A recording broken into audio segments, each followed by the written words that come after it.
Hey everyone, my name is Andrew Warner. I'm the founder of Mixergy, where I interview entrepreneurs about how they built their businesses, and usually I interview tech entrepreneurs about how they built their software companies. Often kind of in a dorm room. In fact, later today I'm going to be recording an interview with a guy who I think literally did it in a dorm room. So today's guest is a little bit different. He's not a tech entrepreneur. He didn't do this in his dorm room. He had kind of a winding road to get here. And the reason that I'm having him on is I think this story is going to be useful for you, but also I'm just freaking fascinated by the guy. I feel like he has the kind of personality that makes you just like him. I know that seems kind of like wishy-washy and dorky, but we shared a cab on the way back to a hotel, and I just said, I dig this guy. I really just like him. And I said, I want to know how he's so freaking likable. And so that's what this interview is about. How he built his business, how he's so likable, and how he gets to do things like, well, why don't I introduce him first, and then I'll tell you some of the things that he's gotten to do in life. I know because I read his book. It's called Bluefishing. So his name is Steve Sims. He is the founder of Bluefish. Bluefish is a concierge service for VIPs and executives who want luxury and adventure. So I'll give you a sense of the kinds of things that people come to him asking to do. One guy wanted to go to the Playboy Mansion. Somebody else said that he wanted 16 Birkin bags in 2 weeks. I guess that's a hard thing to get. Erotic car purchase. Retain a private island for up to 200 guests. Book a castle for intimate stays, family vacation. There was something in this book, Steve, tell me if I'm wrong. Some guy wanted to go not just watch some car race, but he wanted to do it in Monaco, and he wanted to do it with the royal family. Am I right about that? Yeah. It's Ferrari, Ferrari Formula One. Yeah, that's a typical request that people come to you with, and you help satisfy. Am I right?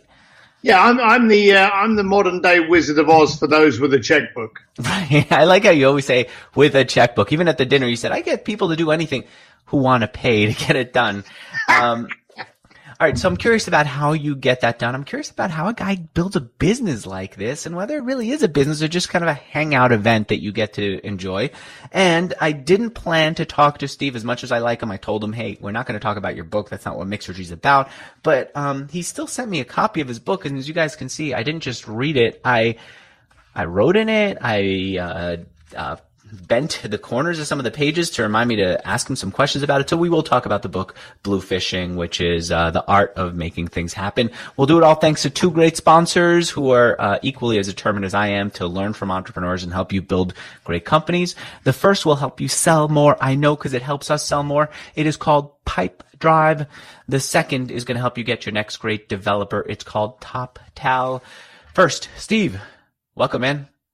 It's a pleasure. I knew this was a techie thing, so I wore a hoodie. Nice work. You should also know that I'm also going to ask you about revenue. I know your revenue, at least to the best of my knowledge. Do you feel comfortable sharing it publicly? Say yes. Yes. What is the revenue from Bluefish, this business that gets people all these VIP experiences? This year, we're probably going to be around about 9. 9 million. Last year, what were you? 7, I think. So we're getting quite an explosion. Where does the revenue come from? What are people paying? Is it for individual experiences, or is it for that membership that I saw on the site? So we have a membership. I'm a great believer in if they pay attention. So we have a membership. It's $5,000 just to get our phone number. And then from there, we do everything from hotels, flights, tickets to Justin Bieber. But what we're really well known for, where the big revenues come in, is where the clients want to go down in the Titanic, or they want to have, breakfast with Oprah Winfrey, or they want to get married in the Vatican by the Pope. These are all things that we do and we've done. You'll get me to have breakfast with Oprah if I have enough money for it? Yeah. Wait, how do you do that? Oprah doesn't need your money. She doesn't need my money. No, most people, funny enough, the level that we're playing at now, most of the people that we actually ask to do things don't need the money. But we can either help promote something they're involved in, we can help support a charity, we can help raise profile and awareness for a charity or a cause that they're involved in. So there may be a charity, for argument's sake, that Oprah's supporting at the time that we can make a donation to and raise awareness for.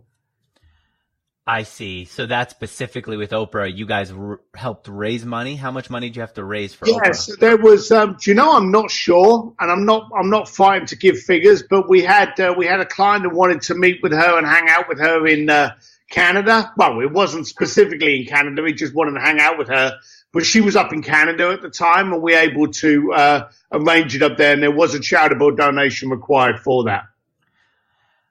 Anyone who's listening, and I know most people are listening to this, not watching us, would in their heads imagine, well, this guy's sending people on these big adventures, VIP, Oprah Winfrey, etc., and they hear your accent. They might be thinking that you're standing here in a bow tie with a tuxedo and not what you were doing just now, which is touching your shaved head. You've got a piercing in your eye, and you've got kind of a badass, I'm going to kick your ass or ride over you with my motorcycle look to you. And it's because you weren't born a blue blood. You came from a construction family. What'd your family do growing up? Construction all the way through. You know, my dad, my mum literally used to work on the building site when we were tight for staff. So I come from an East London construction family, and that was it. You started doing that too. Yeah, at the age of 15, I left school, didn't go to college, and I left school the following day. My dad kicks me out of bed at 5 o'clock in the morning. He's like, right, you're on the building site now. So I was a construction worker straight out of school. Yeah, the thing I'm curious about is how does a guy who's a construction worker become this kind of entrepreneur, and how do you even find this thing? But let's work our way through it. I could understand how you say to yourself, you know what, I don't want to do this. It's not that much fun. I could see you have more creativity in you than that. Why stockbroker then became the job? I'm curious about.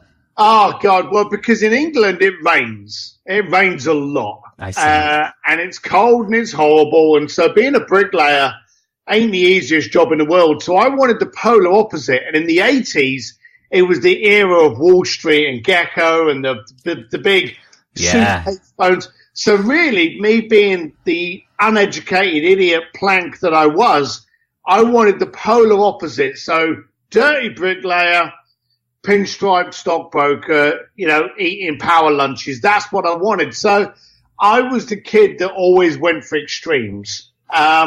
And that's what it was. I literally went for that because it was as far-fetched from being a bricklayer as I possibly thought at the time. You know what, Steve? The movie Wall Street was supposed to basically show you how bad Wall Street was in the 80s. It had the exact opposite effect. There were people who wanted to be brokers because of that badass attitude that was expressed in the movie. And you're one of those people. Did you get a job as a stockbroker, and how was it? Yes, I did. A friend of mine was working in a bank, and he told me about these internships. So I turned up at the bank to apply for an internship and ended up walking into the room where they were doing an introduction for all of these brokers that they were flying over to Hong Kong. They were basically moving part of the bank over to Hong Kong. I went in that room because they had a really beautiful breakfast buffet, and it was the first place I ever ate salmon for breakfast. And I actually blagged my way into it for them believing that me wearing my dad's suit, I was one of the brokers that needed to be transferred. They actually sent me a ticket and transferred me to Hong Kong as a stockbroker. You must have loved it. I arrived on the Saturday. This was from London. I was like 20 years old. I arrived on the Saturday, got drunk with them on the Saturday, got drunk with them on the Sunday, went to orientation on the Monday, and I was fired on the Tuesday. What did you do on Monday or Sunday that got you fired within less than a week? Well, in a day. I think they would have fired me earlier. I think they just realized I had no qualifications. And then when they pulled me into the office, when I came into the office on the Tuesday, they asked me to go straight into the boardroom. So I'm in the boardroom with these two guys far smaller than me, both petrified which one of them was going to tell me that I was fired. And they were just asking me, we don't have your licenses. Where's your Chapter 7? And I went, I don't have it. What about 7? I was like, I don't have that. The 11? I don't have that. They went, are you licensed at all? And I was like, nope. And then we all realized I blagged my way in there. And they went, you're fired, don't you? I went, yeah, I kind of realized that. So I'd blagged my way in there, but there was no way getting past the fact Did they that get you a flight back? Did they pay for the flight back after that? Yeah, so they gave me a return. They gave me a return ticket, an open-ended return ticket. Yeah. And they gave you an apartment for 3 months. Now, when I got fired, they said, "Look, you got a ticket because you're here. We got to give." They gave me a couple of months severance package. So I thought, well, I got loads of money, bricklayer with all of this money in what was the most expensive city in the world at the time. So that lasted me a couple of weeks. And they said, you can stay in the apartment for 3 months, but then you got to bugger off. And that was it. So I'm now wandering around the streets of Wan Chai, no job, trying to work out what the bloody hell I'm going to do. The guys in the apartment hated me, and that was it. I've actually circled that in your book here. I don't think these are the right page numbers because I get early copies of books. Yeah. Thank you for sending it over. But basically you say that to this day, when things are tough, you think back to that discomfortable period where you said back then, speaking of the time you were in Hong Kong, I had no money, no future, no ideas, not a clue. Honestly, I wasn't too bothered by it. I just thought, well, I have no money. Well, in the past, I've had no job. I've had no plans. So there you go. I'm used to this. So that is partially why today you've got this like, fuck it attitude. Yeah, I was uneducated and I had nothing to lose when I was young.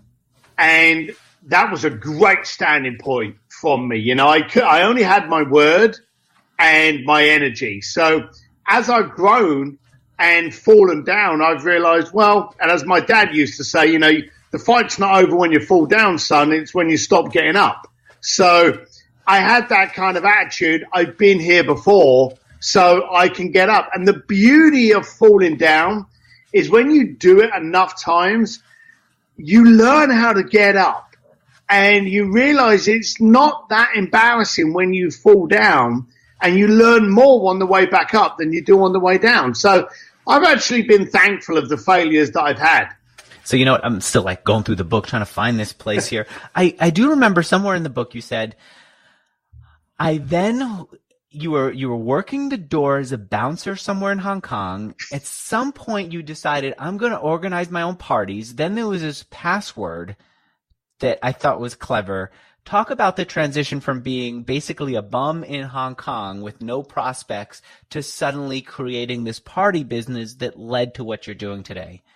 I'm not quite sure I would have classed myself as a bum, young I'm man. trying to add drama to it. I thought of that too. I feel like that. bum is actually not like a politically correct word to use, but I said, I gotta add drama, so let's go with it. All right, let's run with it. So the bottom line of it is I was actually starting to get into a dark place, and I found this one bar, which was like the first bar in Wan Chai, that I was sat outside just getting drunk. And the owner was a woman, and she came out to me one day and she said, look, can you get these foreigners off this table? They're causing trouble. And if they don't leave politely now, we're going to let our boys go in there. And I don't want that to happen. So I'd worked on the door before, and, being naturally gifted to being big and ugly, I was built for this. So I just went in there, told the guys, look, you got two options. You pay your bill and you leave nicely, or these guys are going to come out and you're not going to see Tuesday. I hope you make the right decision. And I went back to my table, and from that night, the lady said, look, can you be the doorman? So I went, yeah, sure. I started noticing the club wasn't very good on certain nights, and I started noticing that there were some real good expatriates in the area, that I started forming my own clubs, going, hey, let's get the pretty girls coming this night, and let's get some 80s music going here. And I started forming these to try and get people to come in.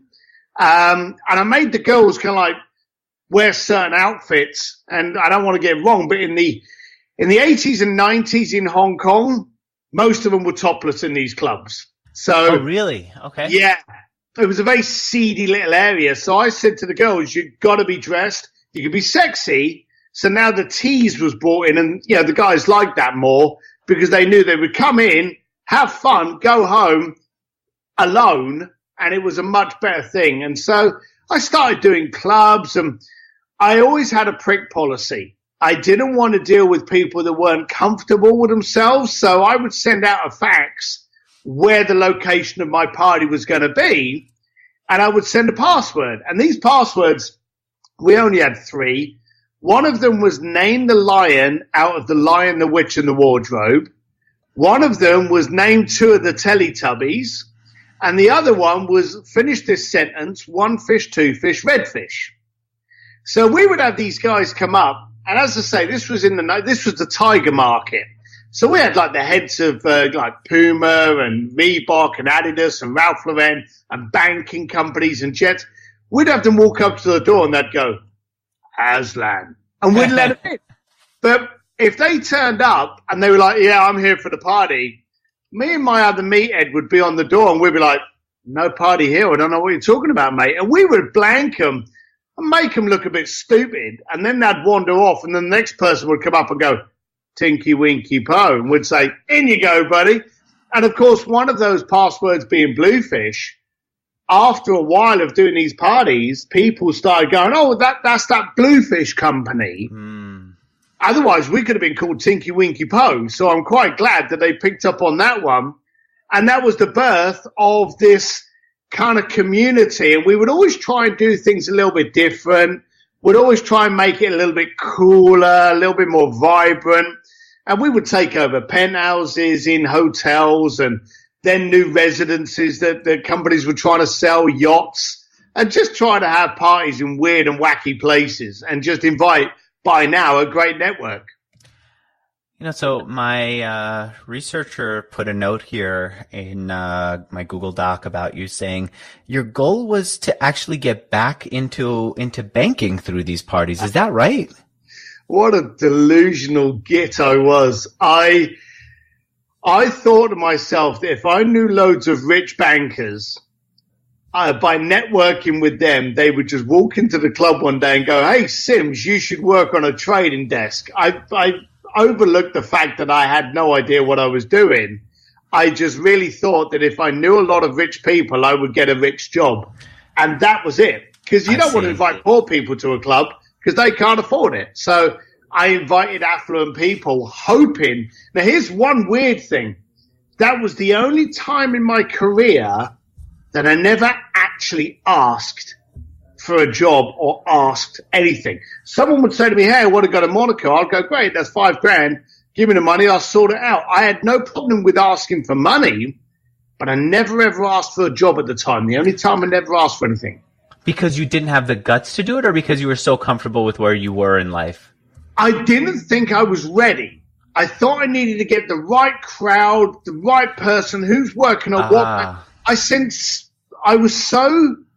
I was doing all of these events and making money and getting more connected and pulling off these things because of my brazen.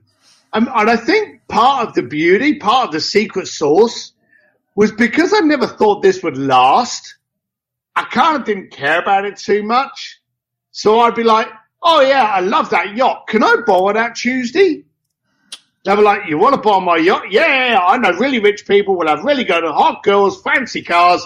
It'll be you can come, you know? And they'd be like, all right, but you got to clean it up. Yeah, sure, no problem. I was that blasé about life. I was kind of getting into places that people were like, how are you doing this? And I'd be like, oh, I don't know, because I was fixated on that guest list and thinking, and of course, I went over there in early 90s and it was like 6 years later, and I was throwing the best events in the round and getting into other people's events from Hong Kong to Macau to Monaco to Stade. That before I realized it, I had built up Bluefish while still thinking I was going to get a banking job.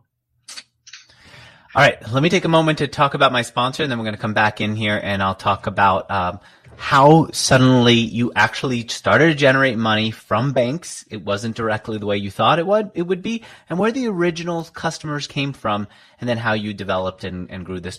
But the sponsor is a company called TopTal. Steve, have you ever heard of TopTal or any experience with them at all? No, I haven't. I'm about to blow your mind. Here's the thing that TopTal is known for: the best developers, right? People I see on Medium are now saying talking about the experience trying to become developers in the TopTal network.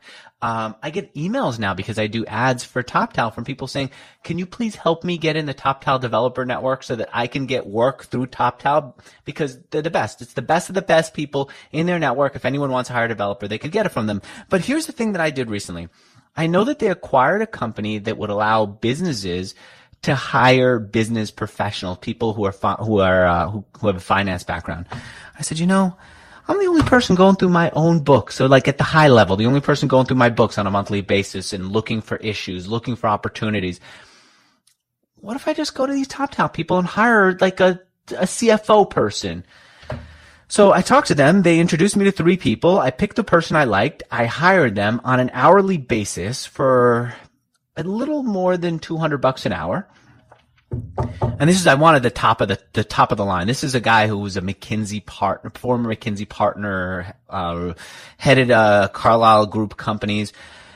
Before we even start, Steve, he looks at my financials and starts to send me all these different ideas for what I could be doing differently. Like, Andrew, why are you an LLC? You should be a C Corp. Based on the few things you told me in your screening call with me, where he was trying to get the job to work with me, based on all these things, I put together a spreadsheet with an estimate of how much taxes you're probably paying right now, and I put together a parallel spreadsheet showing you how much taxes you would be paying if you were a S Corp the way I'm telling you to be. What the hell is this? And then he puts together this whole document of how he would work and like all the goals that we would hit together and his process for doing it. I go, this is amazing. So I get on a call with him, and because I hire him and we have an hour call, he gives me a bunch of things that need to get done. Some of them I say, can you do it? Because I don't know what to do with this. Some of them are small, like, hey, you're paying too much in credit card fees. Go negotiate with them or go tell them that this is what you want. Go, okay, great. But I don't actually fully understand what's going on in our billing. Go, send it to me. So I sent him my whole invoice from the credit card processing company. He found all these issues with it. Go, oh, this is really good. He gave me a whole list of things that my accountant should be doing. I started firing off letters while we were talking, started firing off emails to my accountant saying, he told me we should do an S Corp. Here's why. Why aren't we doing an S Corp? Then I sent another email. He told me we should be doing this. Why aren't we doing that? He told me why aren't we doing that? Anyway, a lot of work. So worth it. And then here's the wonderful thing. Not that I mind paying him whatever it is, about $200 an hour. But all the work he did before we got started, he didn't even bill me for. He did it for the reason that I knew the TopTal people work. He just loved the frickin' challenge. He couldn't help himself. He was supposed to start on Monday. He couldn't help himself on the weekend. Put together a spreadsheet. Put together a bullet point list of things I should be doing. Start thinking about all the things that we must be doing wrong here and that he wants to fix. This is what the best of the best will do, guys. If you want to hire someone who's going to take direction from you, there are tons of freelance sites out there. They're going to do great. They'll do exactly what you tell them to do, like they are your hands. If you want brains, people who can't help but try to solve problems, you got to go to TopTal. I've hired them for developers. I've hired them for designers. This is my first time hiring from the finance area. You got to go check them out. The best of the best. Frankly, I'm going to be honest with you. They're going to cost you a little bit more than other freelancers online, but you're going to be happy with the prices. And I know it because I'm looking at my inbox. The vast majority are happy, and occasionally I get unhappy emails from people, and I talk to you about them publicly in the ads for TopTal, because I'm that confident about the results you're going to get. If you want to sign up, don't go to toptal.com. By the way, that's top as in top of your head, tal as in talent. Go to this special URL where you're going to get 80 hours of TopTal developer credit when you pay for your first 80 hours. And that's in addition to a no-risk trial period of up to 2 weeks. Go hire the best of the best on an hourly basis, part-time basis, full-time basis. You can even hire a whole team of developers from them if you go to this special URL, toptal.com/Mixergy, TOPTAL.com/Mixergy. All right, Steve, there. I think I blew your mind. It's now impregnated in your head. You're probably not going to think to need to use it right now because you don't need a developer. 2 months from now, you're going to go, wait a minute. I know the best developers. You guys suck. Get me someone from TopTal. All right. Let's come back into your story. You then start to get sponsors from the banks, right? What are they paying for? So I now realized I had a crowd. And because by keeping it very primitive and the fact that I only wanted affluent people that were cool, and I had no drama. I had eradicated drama without realizing it. So now I had a lot of people going, oh, where's next? Where's the next party? I was going to a lot of these banks hoping that they were going to employ me. And then in the end, what they started doing was go, oh, you know, you've got the kind of clientele that we want. And then I suddenly realized that I had something. I had a group of people that followed me. I had a community. I had a tribe. So I was like, well, you know, this party's going to cost me 10 grand. Now, bear in mind, I'm charging the people that are turning up. And I'd go, oh, this party's charging me 10 grand. You give me, and I remember in the early stage, it was like, you give me 2 grand and I'll put your name on it. And they were like, oh, there's 2 grand. So they were doing it for sponsorship rights.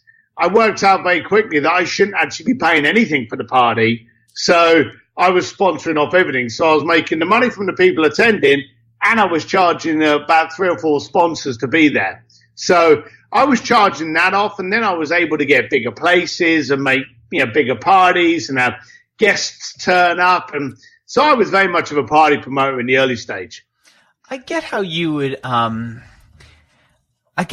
get good people to actually, I get how you would find the locations. You have the money, you have the creativity, you've had the time on your hands to go find the yacht, find the nice apartment, and so on. What I'm curious about is, how did you get these people to show up in the days when I'm looking at your website from, when was this, like 2000? No, this is from 2001. It was still the bluefish.com, right? Yeah. Yeah, it looks like it was almost created on like a Yahoo store. You want anyone who's interested, do you want them to email you with their email address, professionally? I don't know what this is actually. Maybe this isn't even you. Wait, were you doing any if you know your business or organization needs to be on the internet but don't know how to get there, you found the right place. Bluefish? No, that's not you. I see. Okay. No.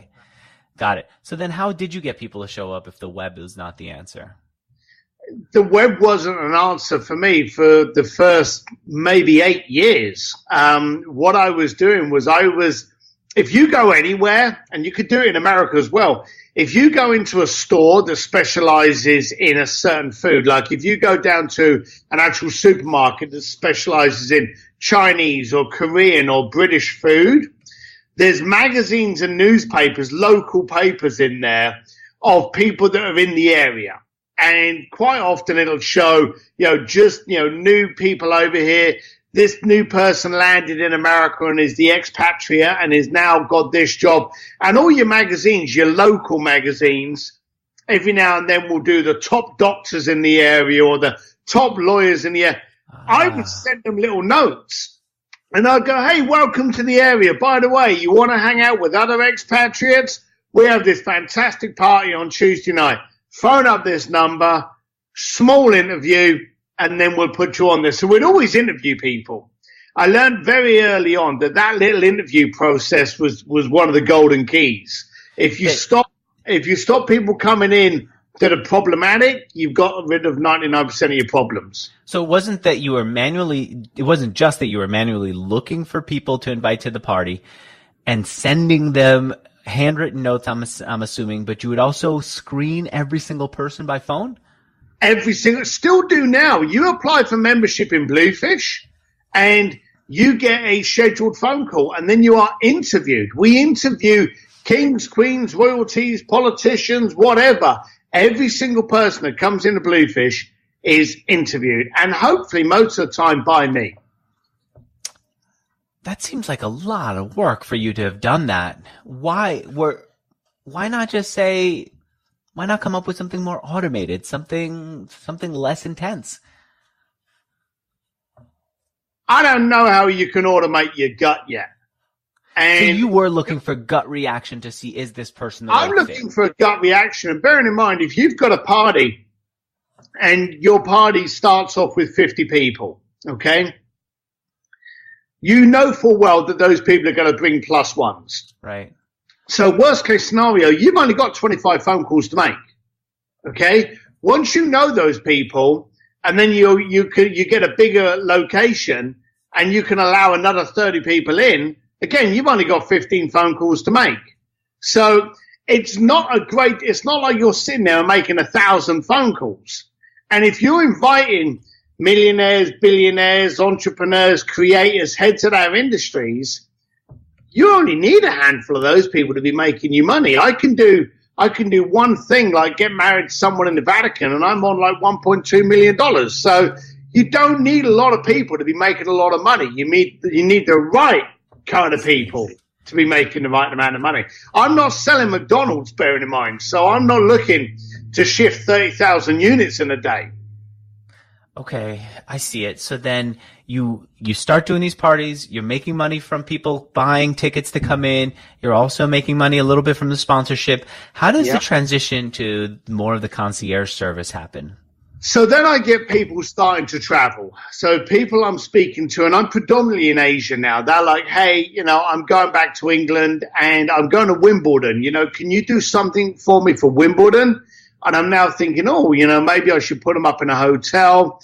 And in the early stages, because I knew nothing, I'm phoning up hotels going, hey, how do I get paid for this? And they were like, well, are you a travel agent? No, how do I become a travel agent? Well, you need to be IATA registered. What the hell's IATA? So it's a lot of questions. I've never been a kid that's been embarrassed about asking questions. So I would grill these people. How do you get IATA? So IATA's a travel agency regulatory body. Yes, so that's who I need to be. That's the best. No, you need them, and then you need these people because that's the best of the best. Oh, well, then I've got to go after them. So I would basically learn all these things, and then I would go back to my tribe and go, hey, oh, by the way, you may never have thought of us for travel, but did you know we're registered travel agents as well? And, oh, by the way, did you? So as we would do something, we still use the exact same principles now. Every time we do something cool, like stick a client on stage with a rock star or get you a drum lesson by Guns N' Moses or throw a party with Sir Elton John, we then go and tell our community and tribe and followers about it. And then they will come back to us and go, what you're doing with Elton John's brilliant, but could you do that with Lady Gaga, or could you? And we go, can't be that hard. Let's try it. And so we constantly are leapfrogging between different ideas based off of different relationships we've already got. I continued as we were talking to go through Internet Archive to see what your site used to look like. December 2003, that is, I think, the first big version of your site. And what I see on there is... Fish. Is it that bloody ugly fish that looks like it came out of Finding Nemo? Yeah, well, I just lost it. I'm on the newsletter page, and what I see on the newsletter page is... The Bluefish. Thebluefish.com. So here's what I see. You could get me to the 46th annual Grammy Awards. I just have to email Grammys@thebluefish.com. I could get into LA and New York Fashion Week. I just have to email New York Fashion Week at bluefish.com or LA Fashion Week. And then there are a bunch of little events like that. It seems like you were also doing events at a period there. Am I right? Where it wasn't just one-off concierge services, but this. Yeah, we started to grow. We started to go from doing the personal concierge to also getting big into the corporate. And into the major events. We were the official concierge of the events you just mentioned. And so during that time period, clients of ours could get into those events. This got us a lot of media. I will be honest with you, it also got us in a lot of trouble because we were in such high profile events now, getting so many emails from so many people, we were getting diluted. And so we had to kind of cut that ties real quick and start going back to the interview process. There was a period where we weren't interviewing as much as we were running credit cards. I see. And we did actually start to lose our voice. That went through probably because the Grammys was 2004, between late 2003 and early 2005, we got really diluted and we had to kind of snap it back and go, right, hang on, nope, pull it off. We actually at one stage had our phone number on the website and then we yanked that off. We don't have the phone number on our website at all now. Oh, I see. Yeah. Phone number and fax. You know what? Your video just froze. You want to turn your video off and on and let's see how it goes? Okay. And it's off and in a second it's going to come on there. Oh, good. Because we've also had a lag before, which is probably why it seemed like we were stepping on each other's words. Okay. I see how this business started to evolve. It's one-off concierge services. Did you actually want to be in that business, or did you say to yourself, at some point I'm going to transition away? What did you want to be? For the first 5 to 6 years, I wanted to be a stockbroker. I wanted to go to a desk. I wanted to wear a nice suit. I actually thought I wanted that life. Then I realized I was flying around the world meeting people, doing stuff. And there was a period where I started to dislike Bluefish, and that was in that middle to late 2000s before we restructure. And now we are very severe on our interview policy.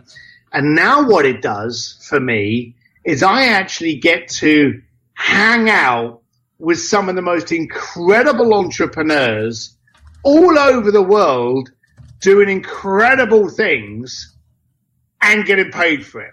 So it certainly wasn't a business that I ever planned to do, but I'm not quite sure, and I'm very lucky that I never got that banking job. I'm not quite sure what I could actually do. You know, what if someone turned up, and they've tried to buy us out twice. We've had 2 serious offers to buy the company, and it was a case of, well, what do I do? You know, after that, what do I do? And so we actually bailed on both of those offers. Because you just enjoy it. I see on Facebook yesterday you posted a picture of yourself with, why am I missing Aerosmith's lead singer's name? Oh, Steven Tyler. Steven Tyler. How did you see Steven Tyler? I was at Sir Elton John's Oscar party that we worked with for about the last 3 years, and I'm sat on the table just chatting with Steven Tyler about Dream On and different stuff. And you just catch yourself going, well, hang on a minute. I brought people from around the world to this party, and here I am chatting like with Taylor Swift and Elton John and with Steven Tyler. Where the hell could I be where I would be paid to do that? I see. And that's why this thing that was just kind of a way for you to get a job in a respectable office became something that you actually enjoy. So let me ask you a little bit about the work that you do. You said that there's a guy who called you up in the book somewhere, guy who called you up and said he wanted to go to the Playboy Mansion, which go figure that there's a person, you, that someone could have called to get into the Playboy Mansion. You get on a call with him. And then what do? Do you know what I'm talking about? I do. It's actually a very beautiful story. So I'm a great believer in working from your gut, not from your head. And one of our team got this phone call and this guy wanted to go to, I think it was the Halloween or maybe the Midsummer Nights. This was the classic Playboy Mansion parties. And they contacted our team, and this girl got on the phone and she was talking to him, and she contacted me and put him through to me. And she said, something's not right. The guy's really nice, but something's not right about this request. You chat with him. So I'm chatting with the guy, and I said, oh, you want to go to the Playboy Mansion? He's like, yeah, I need 2 tickets. And so I went, okay, that's great. You know, have you been before? No. And every bit of his tone was down. Yeah, I said, oh, yeah, okay, so give me your credit card. And he starts to read out his credit card. And I thought, you don't give someone a credit card if you're not keen on doing something. But why does this guy sound so pissy about going to the Playboy Mansion? So we started chatting, and I said to him, oh, did you get over to LA much? He went, no, not really, a bit more north. And I go, oh, where'd you go north? He went, well, up in the Napa and Santa Barbara and Pismo, those areas. And I said, oh, you like that? And his tone changed. He started going, oh, I do. I love those areas. And you could physically feel him stand up on the phone now, telling me why he loved to go to Carmel and the food and the drink. And I'm like, hang on a minute. So I played with him. I went, oh, hang on a minute. The Playboy Mansion, it's for 2 people, is it? And you could just feel the deflation. He was like, yeah, that's right. Yeah, it is. All right, back to Napa. And he was like, yeah, I did it. And so we got talking, and I said to him, I said, look, I'm going to go out on a limb here. And he's like, what's that? And I went, are you gay? You just brought it up, and you said, are you gay? Yeah. Okay. I just said that so loud that I think people right outside here are shocked. Uh-huh. And there was quiet, and he was like, why? I said, something's not right. We're talking about the most, manly orientated event going around, Boob Central. Yet you're getting lit up when you're talking about wine. I'm getting the impression that you're more interested in the grapes and being up there with this other guy that's coming with you than the Playboy Mansion. He was quiet for a while and he went, that's correct. I said, why the bloody hell do you want to spend? Now, bearing in mind, back in the early 2000s, to get into the Playboy Mansion, that was like 10, 15 grand a ticket. This was the proper Playboy Mansion parties. This was an expensive thing. Why the hell are you spending 20 to 30 grand to come over here to go to a freaking party that you don't want to go to? That doesn't make sense to me. And he was actually a broker.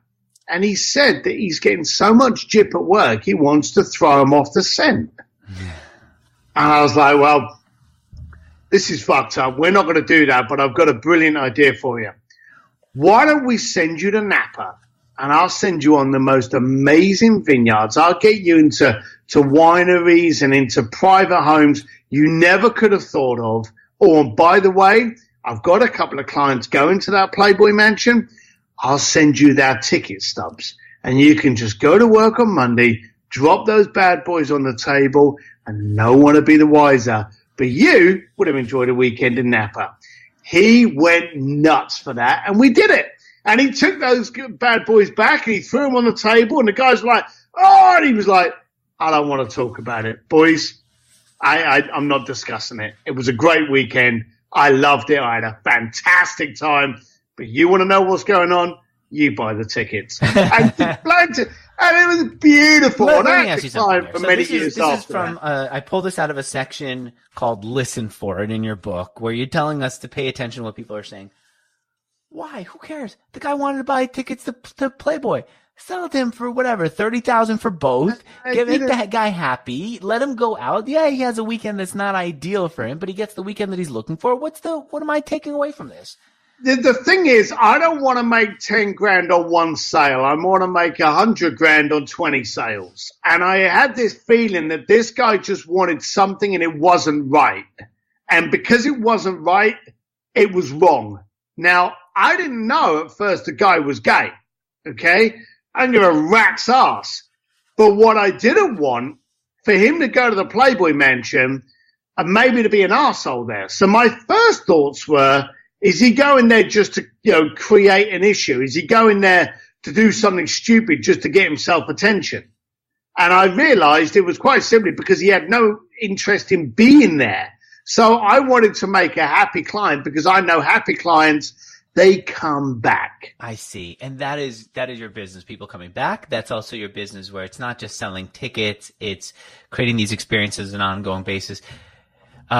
What does a typical... I got to tell you this. I was in 3 of the largest gay magazines, and I was actually at LA Pride because of this guy spreading the word of what I had done. So I did great. Right. Okay, speaking of magazines, there was this one magazine. I'm going to come back after this ad and talk to you about it. You were on a plane. It sounds perfect. Apparently, you did not like that you were in this magazine, or what was it, a newspaper? You didn't like that you were on a plane. You didn't like this, and this changed. Oh, you don't know the story? I'm going to remind you. Yeah, no, I do. I thought you meant I was flying on the plane. No. This is like the South Florida Business Journal. You got an article in there that to me seems like the right article for your business. I don't know why you were upset with it and what you decided to do as a result is what I'm curious about. We're going to get to it in a moment. But first, I'm going to tell you and blow your mind about another piece of software called Pipedrive. Right? You don't know Pipedrive. Here's the thing about Pipedrive. Pipedrive forces you to organize your business, your sales process into a series of steps. Man, I was just interviewing the founder of Ambassador recently. This is a guy, I interviewed him back in 2003. $1 million+ business. He was a wonder kid. Things were working out. He was selling and growing his sales. And I said, what's the problem? He said, well, I couldn't keep selling myself. So I said, what'd you do next? So he said, I hired someone to come and lead our sales department, a VP of sales. This guy tripled our business in I think it was a year or two. I forget what it was. And now it's since grown and grown and grown. I said, what did this guy do that was so special? He said he implemented a process. he said to me, I always felt from the gut how to sell just on my own, just like you did. But he says, I can't grow a business based on my gut or trusting a bunch of salespeople to go with their guts. We needed a process for selling. And so that's what the Sales VIP did for him, created this process that allowed him to just keep growing. What Pipedrive does for anyone who's listening to me is force you to create a process, a basic one, rudimentary one that you're going to adjust and change and probably throw away and remake a lot, but a process. What's step 1 when someone's interested in buying? What's step 2? What's step 3? What's step 4, etc. And then when you want to sell to someone, you add them to step number 1, to the first column. You create a card for them, just like in Trello, card in column number 1. And you just keep piling up those cards in column number 1. Then you take, for each one of them, you take the next step and you move their card over to the rightmost, to the next column to the right, and so on, all down the line. I had this one woman who I hired to help us sell for Bot Academy, this side business that we have at Mixergy, where we create chatbots for people. And she was so good. I let her just go and just sell. She wasn't closing enough sales for me. She wasn't actually staying on top of it, and I had no visibility into how she was doing. I said, you know what, lady? I love you. I wanted you to do things your own way. You need to come and use Pipedrive. And I felt like I was imposing, but I have the right to impose at this point. So I forced Pipedrive. I said, let's create every step of our process. We put every step of our process in Pipedrive. She starts adding every potential lead that comes in into the first column. She starts moving them one column over to the right as she takes each step. Now, every morning, if I'm curious, I don't have to say, hey, what's going on with the sales? I just look at the big board with every step of our process and all the cards of the people who are in each step. And now she's closing sales. She's feeling happy about it. Now she has a process so that she can feel like she could keep iterating on it. So even days when she doesn't have that gut, that excitement, she can sell. And now I can bring in more people to help sell. Guys, I've been talking about this for a long time, and every time I do an ad for Pipedrive, people sign up, and I'm not sure why, because it's really hard to describe verbally here. It's so much better for you to go and not just see it, but experience it. So I'm going to give everyone who's listening to me 14 days to increase your sales. 14 days for free. Go to this special URL. They're going to give you 14 days of Pipedrive for free, plus 25 off for your next 3 months, 25% off for the next 3 months. Their price is super low anyway, so frankly, it's not about the 25% discount. It's about you having 14 days to change your business. Take this challenge. Go to pipedrive.com/Mixergy to get that offer. Pipedrive.com/Mixergy to get that offer. And I'm telling you, if you use it, you will actually see your sales grow predictably, measurably, and with a team of people that you can keep building. That was a decent ad, but what I'm realizing is, Steve, I'm shutting you out of the ad. Like, you're just standing there and seeing me get all hopped up. You're better looking than me, so it's all cool. Thank you. I appreciate it. I'm not sure about that. By the way, why did you, speaking of better looking, I'm trying to find it. You used to put Ugly Sims as your name on Facebook. I can't find it. I did. What's the deal with that, dude? I was always very open with the way that I marketed, was very raw, transparent, and I always said rough around the edges. And I used to just coin it that it was ugly marketing. So then I came up with Ugly Sims. And you know, the funny thing was, when the publishers actually got this book, they went, you got to get rid of ugly. You can't start with a negative. You can't be Fat Steve or Ugly Steve or Bald Steve. So sadly, Ugly Sims had to die. But I'm still I'm a strong supporter of ugly marketing. You know, I'm going to get back to the thing I said I would talk about, which is the PR, and talk to you about ugly marketing. What is this whole ugly thing that you do? How does the old, what was it, Sky Mall catalog fit into it? Tell me about that. Sky Mall. What is this whole ugly? This was in a period. Okay, so what I used to do was, there's this whole thing that I do when I do speeches and stuff. You know, how many fingers does it take to delete an email? Well, we know the answer. 1. How many fingers does it take to open up an envelope? All of them. It's all about the engagement. There's a lot more engagement in physical post. So as I was traveling around the world, the byproduct was I was always in these hotels in Venice, Rome, Poland. I would grab 50 envelopes, and on the plane ride home, I would use that as my posting time. So I would handwrite the envelopes, and then I would grab the Sky Mall, and I would just go through there with a Sharpie and find any kind of crap. And it could be a manatee-shaped post box. It could be a skeleton back scratcher. You know, all of this stupid stuff. And I'd rip a page out and scribble on it, Andrew, you need this for your kitchen, or you need this for, or I thought of this. This is perfect for you.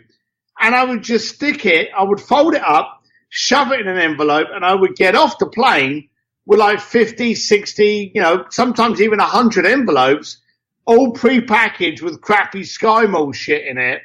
And then I would get home and I would post it out. So you would wake up 3 days later, there'd be an envelope from Venice. You're thinking, who the bloody hell sent me an envelope from Venice? You'd open it up because it's all handwritten, and there'd be like a SkyMall thing in there going, Andrew, this is perfect for you. All the best, Steve Sims. And then I would spend the next week just getting these emails and these texts going, I don't want that. That's stupid. But it would just start a conversation. It was a bit humorous. And that was my way of just ugly marketing and just keep it in front of people. I would even send people my bar tabs from restaurants when they give it to you and there's like, 20 whiskeys on there and a burger. I would keep the other copy and on the back of it go, I had 10 whiskeys at this bar. 2 of them I was thinking of you about your next holiday. I'll call you soon. And I would just stick a bar tab in an envelope and send it off to someone. You know what? You did a course on Mixergy about how to connect with people, and I still to this day use some of the techniques that you talked about. Like, I think, didn't you also tell me to, in the course you said, put the stamp on the envelope but do it crooked so that people can see that it's a human being who put it on. That's the kind of stuff you're talking about, ugly, so that people sense the humanity in the stuff you're sending. Yeah, I know a lot of people, and I actually went back to this. They get an iPhone, and the first thing they do is they put their signature on there. Well, on my desktop, one of my signatures actually says on my desktop, it says on there, sent from iPhone.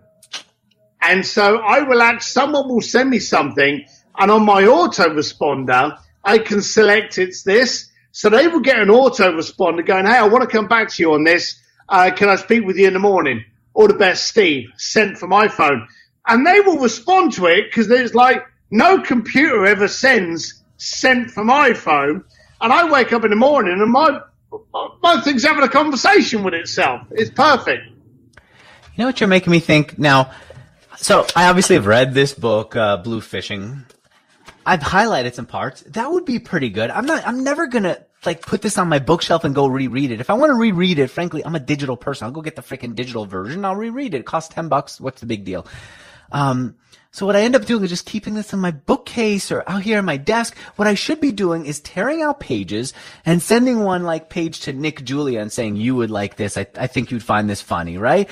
Or sending another one to Mary Catherine Johnson and saying, this is totally you. And just rip the page, stick it in an envelope with her address that I get on my phone because the CRM that we use has a mobile app. That's what you're telling me to do. Absolutely. The daft thing is you get 4,000 bloody emails a day. You get rid of most of them while you're pouring your first coffee in the morning, but no one gets any post anymore. Yeah. So if you post it, another way of doing it, and this is even bloody free, is to take a picture of it on your phone and then text it to someone and say, enlarge this and watch this. It's you, Or if you want to be really funny, actually hold the book and video yourself reading one paragraph or something and go, Jim, I thought of you when I was reading this paragraph. Just something like that. There's more communication outside of email. You know what? I'm going to say to anyone listening, don't do that to me. I do not want more video in my email. I try to rip through my email. I don't want to pause and watch, but I get that video is a very personal touch. John Lee Dumas got me to go to his cruise, which for me to be stuck on a boat for 7 days, there's no way I would do it. But the guy sent me a personal video. And I didn't know him that well, but I said, you know what? This is personal. Let me go and hear what this is. So I heard what it was. And then I go, and it turns out I actually like the cruise. I don't know that I would go on an ordinary cruise. I don't want a bunch of strangers around me, but to go on a cruise with people who you kind of are in the same industry with, which is what he did. He did a podcasting cruise, was fan-freaking-tastic. You don't escape each other for 7 days. You end up loving each other. Loved it. Loved it. Okay. So I get why you would do that to your clients. Somewhere in this book, you said that you did it to the woman who copied stuff for you. Oh, here we go. This is to the woman who, prints out your booklets. You pulled out a piece of paper. You scratched a note saying, thanks for getting these done so fast. Brilliant job. So British, by the way, to use the word brilliant. Why? Like, you're a busy guy. Why are you sending her a note about how she printed out? Why not just say, thanks for doing this brilliant job, move on. Why are you taking this kind of effort? What's the point? That allows me to be busier. You talk about automation. If you focus on those people that are keeping those cogs moving for you, then when you need a little bit of a spin and things are getting a bit fast, it's funny how your project suddenly gets jumped to the front. So I'm a great believer in grease those wheels now before they dry up on their own. So if someone does something for me, I will send them a donut, I will send them a magazine, I will send them whatever, just so that they remember me. So that time when I phone up, I go, look, I know it's short notice. They're like, all right, Steve, let's see what we can do. And the amount of stuff that I've pulled out of my arse at the last minute has proven its worth. Okay, I get that, and it did in this situation. Somewhere in the book, you also talk about. There's a lot of somewhere in the book here in me. In the book, you do talk about how you needed some rush job done, and because she had some kind of affinity for you, she did it. And you say, "Look, guys, don't do it to her boss. Don't do it to some stranger online. Just tell the person who does the work." Oh yeah, it's the front line that's important. It's not the manager, it's not the boss. You can always tell the boss, hey, this fella, this last, they're really good to me, but look after that front line. Dude, how did you get? I'm looking at this. This is Simon & Schuster that published this. You told me, by the way, a little bit about what kind of advance you got, which is congratulations, impressive. But how do you get them to put your company name, Bluefish, into a title, Bluefishing, as opposed to this, which is the art of making things happen? That would have actually been like a more common title. This is more promotional, Bluefishing. I have no idea. I'm sideswiped. You're stood there, and I got a ton of respect for you. I love you, man. You know that, but you're a big deal, and you're stood there waving my book around, and I'm just like, tall as hell. And when you look at the back of it, and the people that have actually written, I don't know if that one's got the quotes from people, but I've got like Elton John and Joe Polish and Peter Diamandis. I've got some incredible people that I walk past my book now, and I'm like, how the hell have I got a book that's being read by these people and being interviewed by you? I can't get over it. That's what that pause was about. Oh, I don't know how this. You know what? So I told you up front, I like you, but I'm not going to interview about the book. I only wanted to do a cursory glance of it. I just wanted to get a sense of what it is. What I like about it is it's full of good stories with clear points, like very, very interesting stories, like the one that you talked about with SkyMall. And I get off on that. I can't stop reading something like that. All right, I did promise that it would talk about this whole PR thing. So you get a PR opportunity.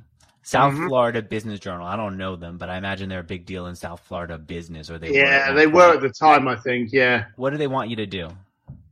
So they contacted me. They wanted to do an article and an interview, and it was like fantastic. Now I've always been known for being a guy in a black t-shirt and jeans and riding around on motorbikes, and they were like, "Oh yeah, you've got to, we'd like you in a suit, and you're going to be on this plane." So I pulled up, and I borrowed my wife's car. I don't have a car. And I pulled up and put a suit on, and they've got a jet there. Now, it's in Florida, so it's like 150 degrees outside, and this bloody jet stationary with no air conditioning, and they're toweling me down while literally interviewing me inside this plane in a suit.